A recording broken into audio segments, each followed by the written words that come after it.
Selamat pagi, selamat datang sahabat budaya. Di ruang kelas kali ini saya ingin berdiskusi tentang implementasi kurikulum fase fondasi. Kurikulum ini dilaksanakan pada jenjang anak usia dini.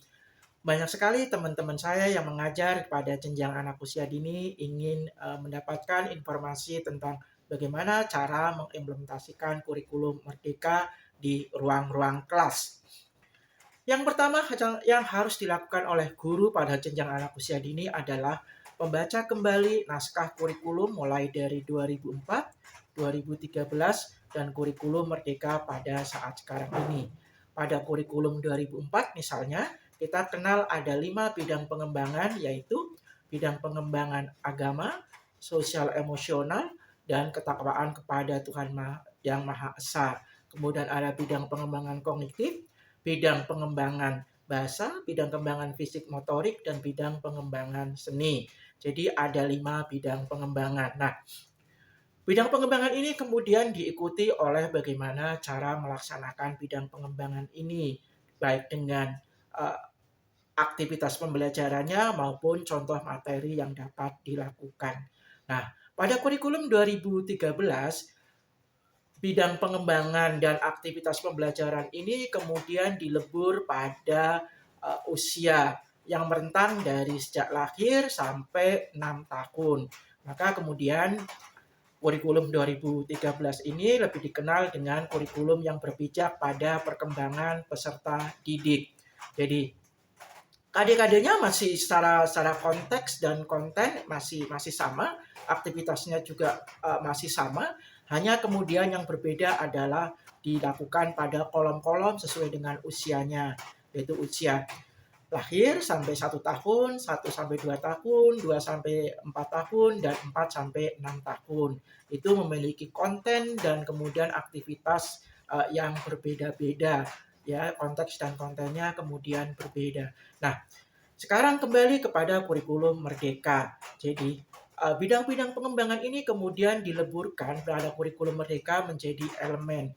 Kalau kita melihat format naskah kurikulum merdeka pada fase fondasi hanya ada 3 kolom pada elemen dan juga diikuti oleh capaian pembelajaran.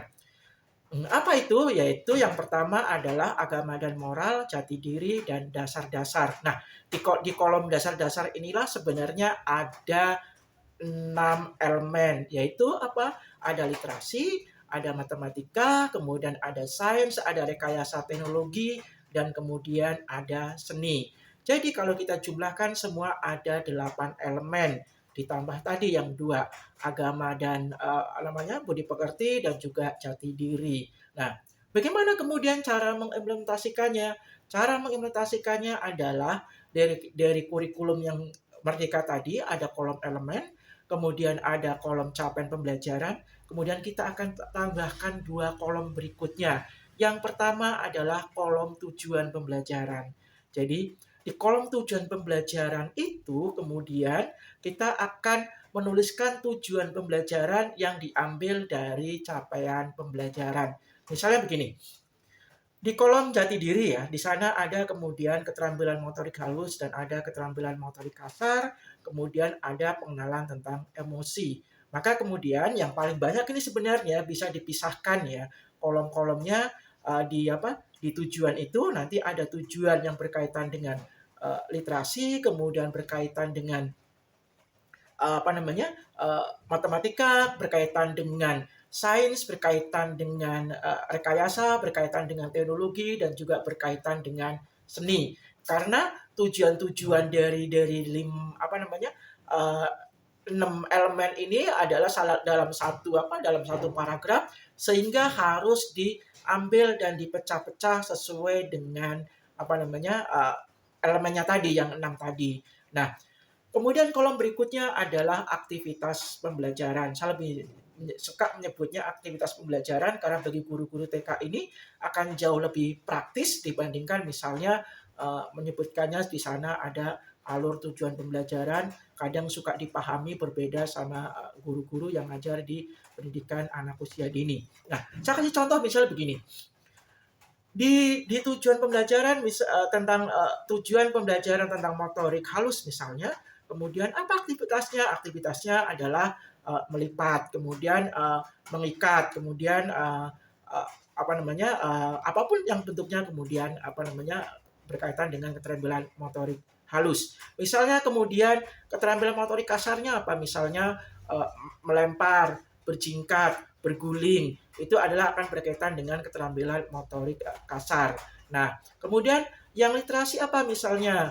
Mengenal huruf, mengenal kata, mengenal suku kata, mengenal kalimat. Kemudian yang matematika apa misalnya? Misalnya ini matematika sebenarnya sama-sama sains itu merupakan penggabungan dari pengembangan kognitif ya pada kurikulum sebelumnya gitu. Tetapi kemudian ini dibagi menjadi dua. Nah, di matematika apa? Bisa diambil dari konten dan konteks yang ada di bidang pengembangan kognitif. Misalnya di matematika ambil misalnya anak itu bisa membedakan mana yang lebih banyak, mana yang lebih sedikit, mana yang lebih besar, mana yang lebih lebih kecil, mana yang lebih panjang dan mana yang lebih pendek, mana yang lebih jauh, mana yang lebih dekat. Nah, bagaimana yang kemudian sains misalnya guru-guru dapat mengambil konten dan konteks sebab akibat misalnya.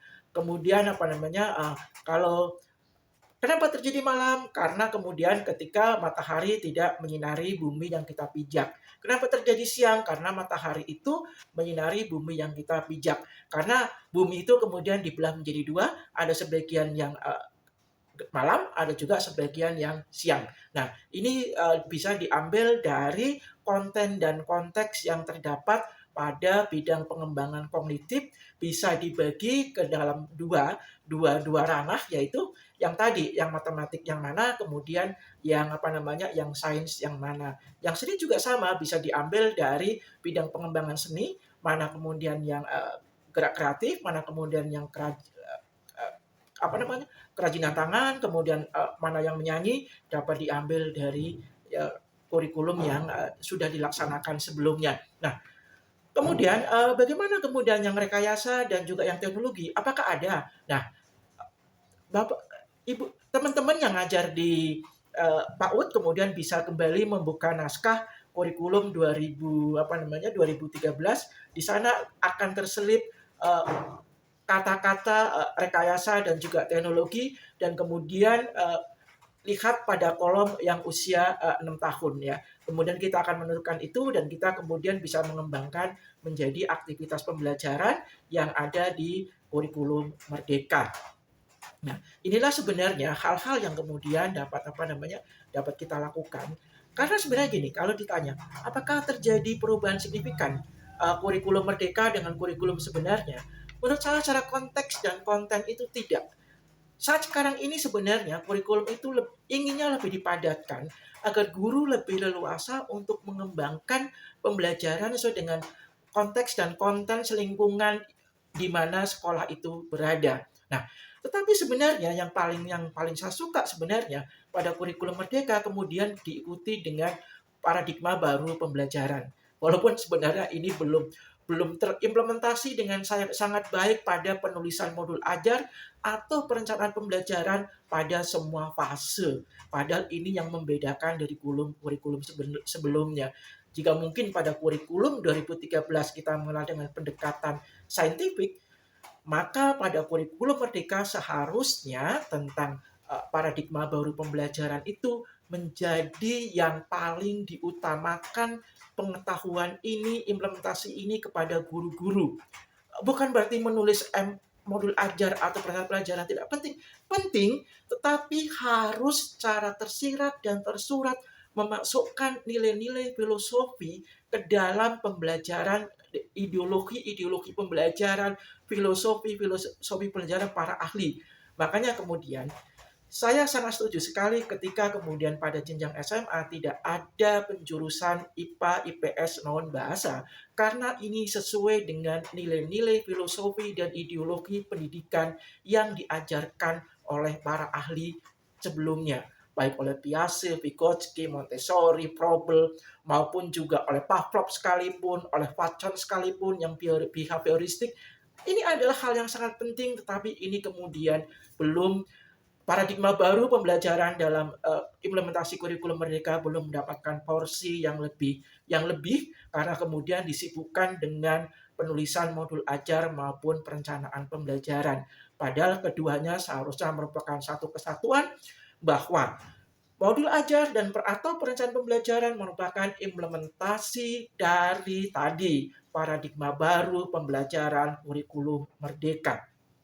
Nah, inilah kemudian yang sangat penting sekali sebenarnya dikuasai oleh guru-guru yang mengajar pada jenjang pendidikan anak usia dini dan juga sekolah dasar. Mengapa? Karena pada usia inilah perkembangan otak peserta didik mengalami masa keemasan.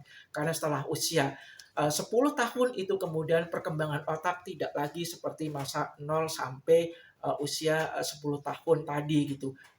Otak ini tetap terus akan mengalami penurunan bukan lagi perkembangan ya, apalagi kemudian seseorang itu tidak lagi mau belajar, tidak lagi mau membaca sehingga serabut otak kemudian tidak lagi berkembang secara optimum. Maka kemudian ketika berbicara tentang pembelajaran keterampilan motorik halus, keterampilan motorik kasar, saya lebih senang kemudian ketika itu dilakukan dengan menggunakan tangan kanan dan juga menggunakan tangan kiri, sehingga perkembangan otak kanan dan otak kiri dapat berkembang secara bersama-sama. Finger painting itu tujuan utamanya adalah bagaimana mengembangkan keterampilan motorik halus. Tapi biasanya ini kan hanya dilakukan dengan menggunakan tangan kanan, tetapi beda misalnya kalau kita mengikat, kemudian kita mengancingkan kancing baju, itu adalah keterampilan motorik halus, tangan kanan dan tangan kiri dilakukan secara bersama-sama dan inilah yang akan memberikan pengaruh pada perkembangan otak lebih optimum dan lebih maksimum lagi gitu. Nah, yang paling penting adalah bagaimana kemudian MA atau perencanaan pembelajaran yang dituliskan guru itu memahami betul kemudian secara tersirat dan tersurat bagaimana kemudian konstruksi pengetahuan yang diperoleh oleh anak itu sesuai dengan skemanya Piaget, sesuai dengan perkembangan aktual menuju kepada perkembangan potensialnya Vygotsky. Kemudian bagaimana kemudian pemerolehan bahasa dan matematika sesuai dengan yang diinginkan oleh Montessori dan kemudian bagaimana tentang pemodelan dan pengimitasian dalam pembelajaran seperti yang dikehendaki oleh Bandura dan kemudian bagaimana semua itu dikemas dalam sebuah permainan seperti yang dikehendaki oleh Froebel.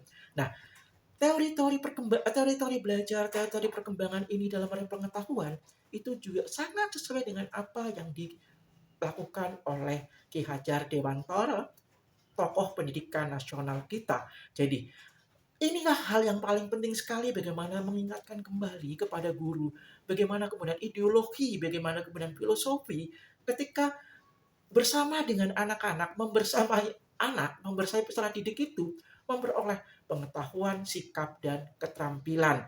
Karena kalau ini kita lakukan secara optimum, maka perkembangan otak anak akan dapat berjalan dengan optimal dan maksimal. Demikianlah beberapa hal yang ingin saya sampaikan. Semoga dapat bermanfaat dan kita akan bertemu kembali pada topik-topik yang akan datang. Terima kasih.